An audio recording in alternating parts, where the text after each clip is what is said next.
3 question by Leo Tolstoy শেষ অংশ।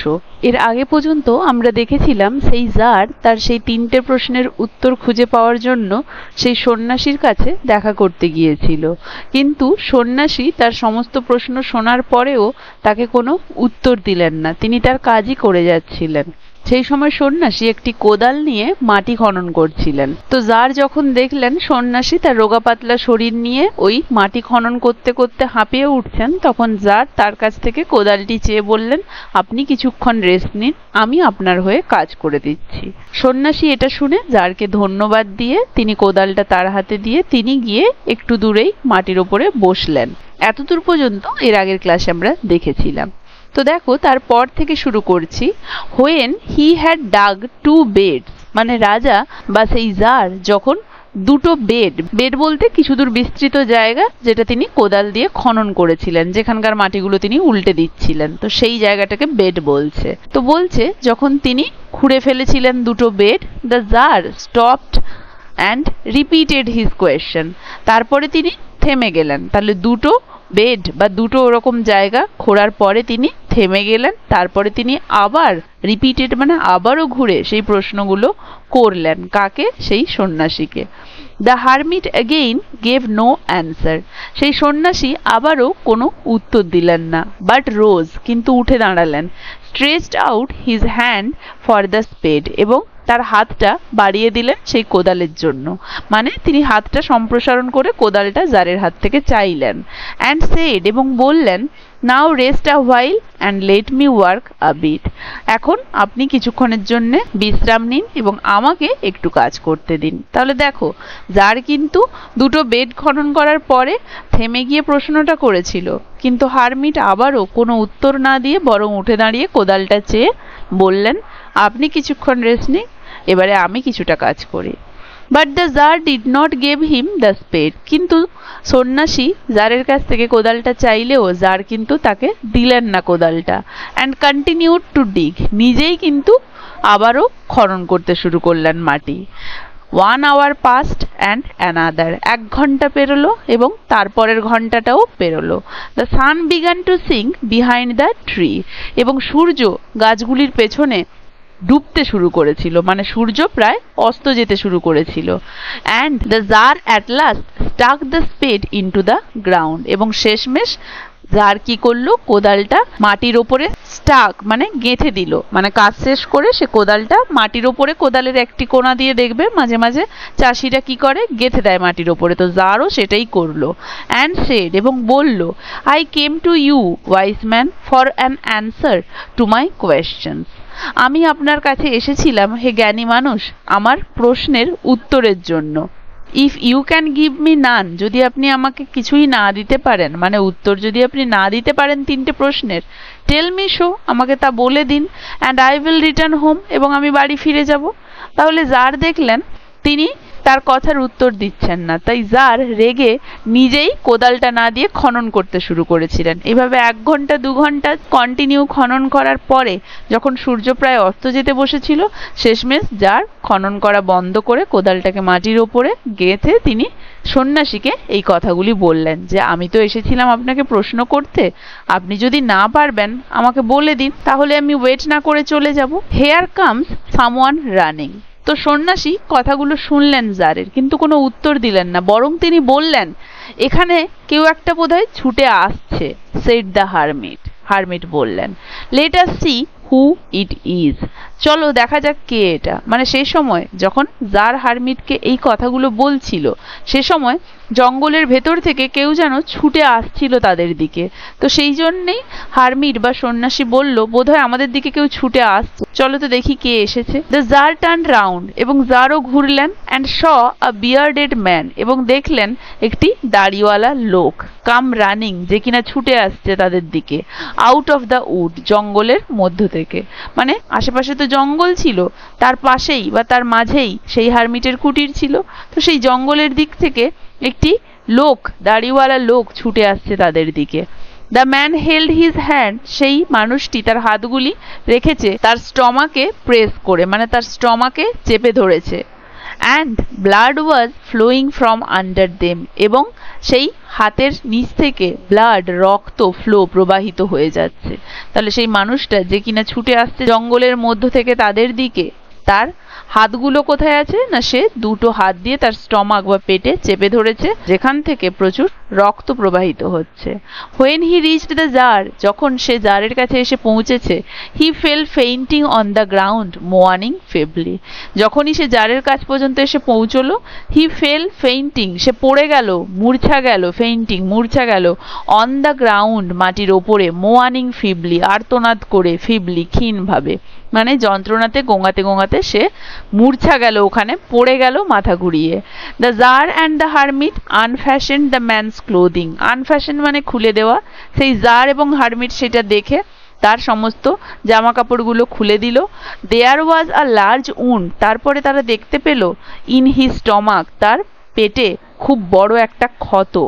The czar washed it, czar সেটাকে ধুলো, জার সেই ক্ষতটাকে ভালোভাবে ধুলো, অ্যাট বেস্ট হি কুড, যতটা তিনি ভালো পারেন, অ্যান্ড ব্যান্ডেজড ইট, তারপরে সেটাকে তিনি বেঁধে দিলেন, উইথ হিজ হ্যান্ডকারচিপ, তার রুমালের দ্বারা, অ্যান্ড উইথ আ টাওয়েল, এবং একটি টাওয়েলের দ্বারা, দ্য হারমিট হ্যাড, যেটা সেই হারমিটের ছিল। তাহলে জার ভালোভাবে যতটা পারলেন ধুয়ে দিলেন ওই ক্ষতস্থানটা, তারপরে তার রুমাল এবং হারমিটের টাওয়েল বা তোয়ালা দিয়ে তিনি ওই ক্ষতস্থানটিকে ভালোভাবে ব্যান্ডেজ করে দিলেন। But the blood would not stop flowing, কিন্তু তবুও রক্তপ্রবাহ বন্ধ হচ্ছিল না। And the czar again and again removed the bandage, এবং জার ফলে বারবার ধরে সেই ব্যান্ডেজটা খুলছিলেন। সোকড উইথ ওয়ার্মড ব্লাড, যেটা কিনা সেই উষ্ণ রক্তে ভিজে যাচ্ছিল, সোকড মানে ভিজে যাওয়া, যে গরম রক্তটা বেরোচ্ছিল তার শরীর থেকে সেই রক্তে প্রায় ভিজে যাচ্ছিল একটু বাদে বাদেই, তাই সেই জার প্রায় সেই ব্যান্ডেজটা খুলছিলেন, অ্যান্ড ওয়াস্ট, এবং এটাকে ধুচ্ছিলেন, অ্যান্ড রিব্যান্ডেজ দ্য উন্ড, এবং আবারও ঘুরে সেটাকে আবার তিনি ওই ক্ষতস্থানে বেঁধে দিচ্ছিলেন। মানে বারবার যেহেতু ওটা ভিজে যাচ্ছিল, বারবার ওটাকে খুলে ধুয়ে আবারও ওটাকে নিংড়ে তিনি ক্ষতস্থানটা বেঁধে দিচ্ছিলেন বা ব্যান্ডেজ করে দিচ্ছিলেন। When at last the blood ceased, এবং শেষমেশ যখন রক্তপ্রবাহটা বন্ধ হলো, সিজড ফ্লোয়িং মানে রক্তপ্রবাহ হওয়া বন্ধ হলো, দ্য ম্যান রিভাইভড, সেই মানুষটির জ্ঞান ফিরল, and asked for something to drink, সে কিছু পান করার জন্য চাইল। The tsar brought fresh water and gave it to him, tsar তার জন্য পরিষ্কার জল নিয়ে এলো এবং তাকে শুদ্ধ জল পান করতে দিল। মিনওয়াইল, ইতিমধ্যে দ্য সান হ্যাড সেট, ইতিমধ্যে কিন্তু সূর্য অলরেডি অস্ত চলে গিয়েছে। অ্যান্ড ইট হ্যাড বিকাম কুল, এবং সেখানে ঠান্ডা পড়তে শুরু করেছে, মানে সূর্য অস্ত চলে গেছে, বাইরে ঠান্ডা লাগছে এবারে। সো দ্য জার, তাই সেই জার, উইথ দ্য হারমিটস হেল্প, সন্ন্যাসীর সাহায্য নিয়ে, ক্যারিড দ্য উন্ডেড ম্যান, সেই আহত মানুষটিকে বহন করে, ইনটু দ্য হার্ট, সেই কুটিরের ভেতরে, সন্ন্যাসীর কুটিরের ভেতরে নিয়ে এলো। And laid him on the bed, এবং তাকে বিছানার উপরে শুইয়ে দিল। Lying on the bed the man closed his eyes, বিছানায় শুয়ে সেই লোকটি বা সেই মানুষটি তার চোখ বন্ধ করলো, মানে এতটা পরিমাণ সে ক্লান্ত এবং আহত অবস্থায় তার এতটা যন্ত্রণা হচ্ছে যে সে চোখ বন্ধ করলো। অ্যান্ড ওয়াজ কোয়াইট, এবং চুপ হয়ে গেল, শান্ত হয়ে গেল, মানে সে ঘুমিয়ে পড়লো যন্ত্রণাতে। But the tsar was so tired, কিন্তু সেই রাজা এতটাই ক্লান্ত ছিলেন, with his work and with the work he had done, এতটা দূর যে তিনি হেঁটে এসেছিলেন সন্ন্যাসীর সাথে দেখা করতে জঙ্গলে, এবং আসার পরে যে কাজটি তিনি করেছিলেন তার ফলে, সারাদিনের এই সমস্ত জিনিসের ফলে তিনি এতটাই ক্লান্ত হয়ে গেলেন, দ্যাট যে হি ক্রাউচ ডাউন, তিনি গুটিসুটি মেরে নিচে বসে পড়লেন, অন দ্য থ্রেশহোল্ড, থ্রেশহোল্ড মানে ওই উঠোনের কাছে, অ্যান্ড অলসো ফেল অ্যাসলিপ, এবং তিনিও ওখানেই ঘুমিয়ে পড়লেন, মানে তিনিও ওখানেই গুটিসুটি মেরে নিচটাতে উঠোনের কাছে বসে পড়লেন এবং ঘুমিয়েও পড়লেন। সো সাউন্ডলি, এতটাই গভীরভাবে তেনার ঘুম ধরল, that he slept all through the short summer night, যে পুরো গ্রীষ্মকালীন ওই রাত্রিটা, যেহেতু গ্রীষ্মকালের রাত তাই শর্ট, কম সময়ের জন্য রাত্রি ছিল দিনের থেকে, তাই বলছে এতটাই তিনি ক্লান্ত ছিলেন যে তিনি চোখ বন্ধ করে ওইখানে গুটিসুটি মেরে উঠোনের কাছে বসে ঘুমিয়ে পড়লেন, এবং তার ঘুমটা এতটাই গভীর ছিল যে আর ঘুম ভাঙল না, পুরো রাত্রি জুড়ে তিনি ওই শর্ট সামার নাইট জুড়ে ঘুমিয়ে রইলেন। When he awake in the morning, এবং একদমই সকালে গিয়ে যখন তার ঘুম ভাঙলো, যখন তিনি ঘুম থেকে উঠলেন। কে? না সেই tsar. It was long before he could remember where he was. তিনি মনে করতেই পারছিলেন না যে কোথায় তিনি বা কি করে তিনি সেখানে এলেন। And who was the strange bearded man, এবং ওই আশ্চর্য দাড়িওয়ালা লোকটি কে? লাইং অন দ্য বেড, যে কিনা বিছানায় শুয়ে রয়েছে। And gazing intently at him with shining eyes, এবং তার দিকে তাকিয়ে রইলেন উজ্জ্বল চকচকে চোখ নিয়ে। ফরগিভ মি, আমাকে ক্ষমা করে দিন, said the bearded man in a weak voice, সেই দাড়িওয়ালা লোকটি ক্ষীণ গলায় বলল। When he saw that the tsar was awake and was looking at him, যখন সে দেখলো যে জার জেগে উঠেছে ঘুম থেকে এবং তার দিকে তাকিয়ে রয়েছে, তখন সে কি করলো? সে বলল, আমাকে ক্ষমা করে দিন। I do not know you, আমি তোমাকে চিনি না। And have nothing to forgive you for, এবং তাই তোমাকে ক্ষমা করার জন্য তো কিছু নেই। মানে তোমাকে কি জন্যে ক্ষমা করব? কেন বলছো? আমি তো তোমাকে চিনি না, তো এই ক্ষমা চাওয়ার প্রসঙ্গটাই কেন? কি জন্য আমি তোমাকে ক্ষমা করতে যাব? সেইড দ্য জার, জার বলল। মানে জার বলল, করেছোটাই কি যে তোমাকে ক্ষমা করব? জারের কিছুই মাথায় ঢুকলো না। ইউ ডোন্ট নো মি, আপনি আমাকে জানেন না। বাট আই নো ইউ, কিন্তু আমি আপনাকে জানি। I am that enemy of yours, আমি আপনার সেই শত্রু। Who swore to revenge himself on you, যে প্রতিজ্ঞাবদ্ধ ছিল প্রতিশোধ নিতে, আপনার থেকে প্রতিশোধ নেওয়ার জন্য। বিকজ, কারণ, ইউ এক্সিকিউটেড হিজ ব্রাদার, আপনি তার ভাইকে এক্সিকিউটেড মৃত্যুদণ্ড দিয়েছিলেন বা ফাঁসি দিয়েছিলেন। অ্যান্ড সেইজড হিজ প্রপার্টি, এবং তার সম্পত্তি বাজেয়াপ্ত করেছিলেন। তাহলে সেই লোকটি বলল, আপনি হয়তো আমাকে চেনেন না, আমি কিন্তু আপনাকে চিনি, কারণ আমি আপনার সেই শত্রু যে আপনাকে প্রতিশোধ নেওয়ার জন্য আপনার থেকে প্রতিজ্ঞাবদ্ধ ছিল, কারণ আপনি তার ভাইকে বা দাদাকে মেরেছিলেন। মানে আপনি আমার দাদাকে ফাঁসি দিয়েছিলেন বা মৃত্যুদণ্ড দিয়েছিলেন এবং সম্পত্তি বাজেয়াপ্ত করেছিলেন। এটার কারণেই আমি, মানে সেই লোকটি যে কিনা আপনার শত্রু, মানে আমি প্রতিজ্ঞাবদ্ধ ছিলাম প্রতিশোধ নিতে। I knew you had gone alone to see the hermit, আমি জানতাম যে আপনি একাকী যাবেন সেই হারমিট বা সন্ন্যাসীর সাথে দেখা করতে জঙ্গলে। And I resolved to kill you on your way back, এবং আমি সংকল্পবদ্ধ ছিলাম, মানে দৃঢ়ভাবে পণ নিয়ে নিয়েছিলাম যে আমি আপনাকে হত্যা করব আপনি যখন ফিরে যাবেন সন্ন্যাসীর কুটির থেকে। But the day passed and you didn't return, কিন্তু পুরোটা দিন পেরিয়ে গেল, আপনি ফিরলেন না। মানে রাজা তো একা হেঁটে জঙ্গলে ওই সন্ন্যাসীর সাথে দেখা করতে যাবে, এটা তার কাছে খবর ছিল। তাই সে প্ল্যান করে রেখেছিল, রাজা যখন সন্ন্যাসীর সাথে দেখা করে ফিরবে একা, তার ওই দেহরক্ষী বা ঘোড়া পর্যন্ত, সেই সময় ওই জঙ্গলের ভেতরে সে তাকে মারবে। কিন্তু সারাটা দিন পেরিয়ে গেল, তবুও রাজা যখন ফিরলো না, সে জঙ্গলে লুকিয়েছিল, তাই সে সেটা বলছে যে সারা দিন পেরিয়ে গেল, আপনি ফিরলেন না। So I came out from my ambush, তাই আমি আমার ওই গোপন ডেরা থেকে বেরিয়ে এসেছিলাম টু ফাইন্ড ইউ, আপনাকে খোঁজার জন্য। অ্যান্ড আই কেম আপন ইউর বডিগার্ড, এবং আমি আপনার বডিগার্ড বা দেহরক্ষীর সামনাসামনি এসে পড়ি। অ্যান্ড দে রিকগনাইজড মি, এবং তারা আমাকে চিনে ফেলে। অ্যান্ড উন্ডেড মি, এবং আমাকে আহত করে। তাহলে বলল যে যেহেতু সারাদিন পেরিয়ে গেল, আপনি ফিরলেন না, সেই রেখে আমি আমার গোপন আস্তানা থেকে বেরিয়ে এসে আপনাকে খুঁজছিলাম। সেই মুহূর্তে আমি আপনার দেহরক্ষীর সম্মুখীন হই, তারা আমাকে চিনে ফেলে, বুঝে ফেলে আমি আপনার অনিষ্ট সাধন করতে এসেছিলাম, তাই তারা আমাকে আহত করে। আই এসকেপড ফ্রম দেম, আমি তাদের কাছ থেকে পালিয়ে আসি উদ্ধার পেয়ে। But should have bled to death had you not dressed my own, তো আমি কোনো মতে তাদের কাছ থেকে উদ্ধার পাই, কিন্তু হয়তো মরেই যেতাম। Should have bled to death, হয়তো মরেই যেতাম, রক্তপাত হয়ে আমি মারাই যেতাম, যদি না আপনি আমাকে ড্রেস, মানে এইভাবে ব্যান্ডেজ করে সেবা শুশ্রূষা করে সারিয়ে তুলতেন। মানে আপনি আমার ক্ষতটাকে যদি না ড্রেসিং করে দিতেন, তাহলে হয়তো আমি রক্তপাত হয়ে মারাই যেতাম। I wish to kill you, আমি আপনাকে মারতে চেয়েছিলাম। And you have saved my life, এবং আপনি আমার জীবন বাঁচালেন। নাও, এখন, ইফ আই লিভ, আমি যদি বেঁচে থাকি, অ্যান্ড ইফ ইউ উইশ ইট, এবং যদি আপনি এটা চান, মানে আমি তো আপনাকে মারতে চেয়েছিলাম, আপনার দেহরক্ষীরা তাই আমাকে আহত করেছে, এবং আপনিও জেনে গেলেন, তো আপনি যদি এই দোষের জন্যে আমাকে না মেরে ফেলেন, মানে যদি না আপনি মেরে ফেলেন, আমি যদি বেঁচে থাকি, আই উইল সার্ভ ইউ, তাহলে কিন্তু আমি আপনার চাকর হয়ে থাকবো। As your most faithful slave, আপনার সব থেকে বিশ্বস্ত চাকর হয়ে আপনার কাজ করব আমি। তাহলে যদি আপনি আমাকে বাঁচিয়ে রাখেন, আমি যদি বেঁচে থাকি, সব থেকে বিশ্বস্ত দাস হয়ে থাকবো আমি আপনার।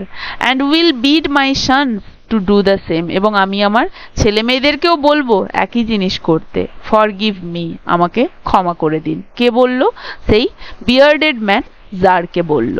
The tsar was very glad, tsar খুবই খুশি হলেন, to have made peace with his enemy so easily, তার শত্রুর সাথে এইভাবে এত সহজে তিনি যে শান্তি রক্ষা করতে পারবেন বা শান্তি স্থাপন করতে পারবেন সেইটা ভেবে তিনি খুব খুশি হলেন। And to have gained him for a friend, এবং তিনি যে শত্রুকে এরকম একটা বন্ধুভাবে পাবেন এটা ভেবেও তিনি খুবই খুশি হলেন। And he not only forgave him, এবং তিনি শুধু তাকে ক্ষমাই করলেন না, but said he would send his servants, কিন্তু বললেন যে তিনি তার চাকর বাকরদেরকে পাঠাবেন, অ্যান্ড হিজ ওন ফিজিশিয়ান, এবং তার নিজের যে ডক্টর তাকেও পাঠাবেন, টু অ্যাটেন্ড হিম, তাকে দেখতে, মানে তিনি তো আহত, তাই বললেন যে আমি আপনাকে ক্ষমা করে দিয়েছি, এবং শুধু তাই নয়, রাজা নিজের চাকর বাকর এবং নিজের যে কবিরাজ তাকেও দেখতে পাঠাবেন, এটা তিনি বললেন। অ্যান্ড প্রমিস, এবং প্রতিজ্ঞা করলেন, টু রেস্টোর হিজ প্রপার্টি, তার সম্পত্তিও তিনি ফেরত দিয়ে দেবেন, মানে যেই সম্পত্তি তিনি বাজেয়াপ্ত করেছিলেন। Having taken leave of the wounded man, the Tsar went out into the porch and looked around for the hermit. তো সেই লং বিয়ার্ডেড ম্যান তার সাথে এই সমস্ত কথাবার্তা হওয়ার পরে রাজা তার কাছ থেকে বিদায় নিয়ে তিনি হারমিটের উদ্দেশ্যে এলেন, এবং তিনি হারমিটের যে পর্চ মানে হচ্ছে বারান্দা টাইপের, ঠিক আছে, মানে মেন কুটিরে ঢোকার আগে বারান্দা টাইপের থাকে, তো সেই বারান্দাতে তিনি এলেন। অ্যান্ড লুকড অ্যারাউন্ড, চারিদিকে দেখলেন, তিনি হারমিটকে খোঁজ করছিলেন, মানে ওই লোকটির কাছ থেকে তিনি বিদায় নিয়ে চলে এলেন এবং হারমিটের সাথে এবারে দেখা করে তিনি বেরিয়ে যাবেন, তাই তিনি বারান্দায় এসে হারমিটকে খুঁজছিলেন। Before going away he wished once more to beg the answer to the questions he had put, চলে যাওয়ার আগে তিনি ইচ্ছে প্রকাশ করলেন যে আরও একবার তিনি সেই প্রশ্নগুলি করবেন তার উত্তর পাওয়ার জন্য। The hermit was outside, hermit বাইরেই ছিলেন। অন হিজ নিজ, হাঁটুর ওপরে, মানে তিনি হাঁটু গেড়ে কিছু করছিলেন, কি? শোয়িং সিড, বীজ বপন করছিলেন। ইন দ্য বেড, সেই বেডগুলিতে, that had been dug the day before, যেই বেডগুলি আগের দিনই, দ্য ডে বিফোর মানে ইয়েস্টারডে, আগের দিনই খনন করা হয়েছে। ওই যে আগের দিন হারমিট করছিলেন সেইটা এসে রাজা হেল্প করে দুটো বেড, বলেছিলাম দুটো জায়গা, কিছু দূর বিস্তৃত একটু জায়গা খনন করেছিলেন, তো সেই জায়গাতে হারমিট হাঁটু গেড়ে, হাঁটুর ওপরে ভর দিয়ে তিনি বীজ বপন করছিলেন। The tsar approached him, tsar তার কাছে এগিয়ে গেলেন, অ্যান্ড সেড, বললেন, for the last time I pray you to answer my questions wise man, for the last time, শেষবারের মতো, I pray you to answer my question, আমি আপনাকে অনুরোধ করছি আমার প্রশ্নগুলোর উত্তর দিতে, ওয়াইজ ম্যান, জ্ঞানী মানুষ। You have already been answered, তুমি তো অলরেডি তোমার কোয়েশ্চেনের উত্তর পেয়ে গেছো, সেড দ্য হারমিট, সন্ন্যাসী বলল। Still crouching on his thin legs, তখনও পর্যন্ত তিনি কিন্তু ক্রাউচিং মানে ওই গুটিসুটি মেরে বসা, ওই যে তার রোগা পাতলা পাগুলোর ওপরে ভর দিয়ে, মানে ওই যে তিনি যেভাবে করে বীজ বপন করছিলেন তখনও সেই অবস্থায় থেকেই তিনি বললেন, আপনি তো আপনার অ্যান্সার পেয়েই গিয়েছেন। And looking up at the tsar, এটা বলে তিনি জারের দিকে তাকালেন, কারণ তিনি তো হাঁটু গেড়ে বসেছিলেন, তাই বলছে ওপর দিকে জার দাঁড়িয়ে রয়েছে, তাই যেন তার হাইটটা জারের থেকে একটু নিচে রয়েছে, তিনি জারের দিকে চোখটা তুলে তাকিয়ে বললেন, আপনি তো আপনার উত্তর অলরেডি পেয়ে গেছেন। হু স্টুড বিফোর হিম, যেই জার তার সামনে দাঁড়িয়েছিল তার দিকে তাকিয়ে সে এটা বলল। হাউ অ্যান্সার্ড, কিভাবে? What do you mean, asked the tsar, কিভাবে উত্তর পেলাম, মানে কি বলতে চাইছেন আপনি? জার প্রশ্ন করলো। ডু ইউ নট সি, আপনি কি দেখতে পেলেন না? রিপ্লাইড দ্য হারমিট, সেই সন্ন্যাসী বলল। If you had not pitied my weakness yesterday, যদি আপনি আমার এই ক্ষীণ অবস্থা বা ক্লান্ত অবস্থার প্রতি বা দুর্বল অবস্থার প্রতি দয়া না করে আমাকে, and had not dug those beds for me, তাহলে আমাকে দয়া না করে আমার হয়ে সেই কাজগুলো না করে দিতেন কালকে, ওই মাটি খনন করার কাজটা, ওই দুটো বেড ডাগ খনন করার কাজটা যদি না করে দিতেন আমার জন্য, but had gone your way, যদি চলে যেতেন সেটা না করেই আপনার রাস্তায় ফিরে, দ্যাট ম্যান, ওই লোকটি, উড হ্যাভ অ্যাটাকড ইউ, আপনাকে আক্রমণ করত, and you would have repented of not having stayed with me, এবং ফলে আপনি অনুশোচনা করতেন যে আপনি কেন আমার সাথে থেকে গেলেন না কালকে। So the most important time, অতএব সব থেকে গুরুত্বপূর্ণ সময় ছিল, ওয়াজ, সব থেকে গুরুত্বপূর্ণ সময়, ওয়াজ ছিল, when you were digging the beds, যখন আপনি সেই বেডগুলো খনন করছিলেন। and I was the most important man, এবং আমিই ছিলাম সেই সব থেকে গুরুত্বপূর্ণ মানুষ। and to do me good, এবং আমার প্রতি ভালো করাটা was ছিল your most important business, আপনার সব থেকে গুরুত্বপূর্ণ কাজ। afterwards, তারপরে when that man ran to us, তারপরে যখন ওই মানুষটি আমাদের কাছে ছুটে এলো, the most important time was, তখন সব থেকে গুরুত্বপূর্ণ সময় ছিল when you were attending to him, যখন আপনি তাকে গিয়ে অ্যাটেন্ড করলেন, মানে তাকে গিয়ে এগিয়ে গিয়ে কি হয়েছে দেখলেন। for if you had not bound up his wound, যদি আপনি এগিয়ে গিয়ে তার সেবা শুশ্রূষা, তার ওই ক্ষতস্থান না ব্যান্ডেজ করে দিতেন, he would have died, সে মারা যেত, without having made peace with you, আপনার সাথে শান্তি স্থাপন না করেই, কারণ সে তো শত্রু ছিল।